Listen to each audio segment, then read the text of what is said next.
সরকার বারবার চাইছে আইএসএফ ঘরে ঢুকে যাক। সেই জন্য আজকে কলকাতা হাইকোর্টে রাজ্য সরকারের পক্ষ থেকে অ্যাডভোকেট জেনারেল বারবার বলছিলেন যে ফাউন্ডেশন ডে তথা অধিকার দিবসটা যেন ইনডোরে হোক, যে কোনো ইনডোর চাইলে সেখানে দিয়ে দেবে। আরে ভাই, আমরা মানুষের অধিকার নিয়ে অধিকার সমাবেশ করছি। কিসের অধিকার?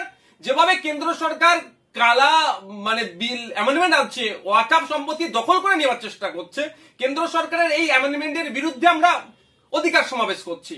আদিবাসীদের জল জমি জঙ্গলের স্বাভাবিক অধিকার কেড়ে নেওয়ার চেষ্টা করছে কেন্দ্র সরকার, তার বিরুদ্ধে বলছি আমরা। নিত্য প্রয়োজনীয় জিনিসের দাম বেড়ে যাচ্ছে, সেইগুলোকে কমানোর কথার জন্য অধিকার সমাবেশ ছিল। জাতভিত্তিক জনগণনার জন্য অধিকার সমাবেশ ছিল। যেভাবে বিভিন্ন রাজ্যে মুসলমান হওয়ার জন্য, দলিত হওয়ার জন্য, আদিবাসী হওয়ার জন্য পিটিয়ে মেরে দিচ্ছে, তার বিরুদ্ধে, মহিলাদের উপরে যে অত্যাচার চলছে তার বিরুদ্ধে আমরা এখানে সেগুলো বন্ধের জন্য অধিকার সমাবেশ ডেকেছিলাম।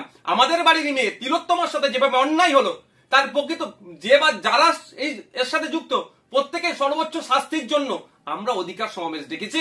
আমরা মাদ্রাসা সহ শিক্ষা প্রতিষ্ঠানে শিক্ষক নাই, শিক্ষক শূন্য অবস্থা শিক্ষা প্রতিষ্ঠানগুলো চলছে, ফলে বুনিয়াদী শিক্ষা ধ্বংস হয়ে যাচ্ছে। শিক্ষক নিয়োগের জন্য অধিকার সমাবেশ দেখেছি।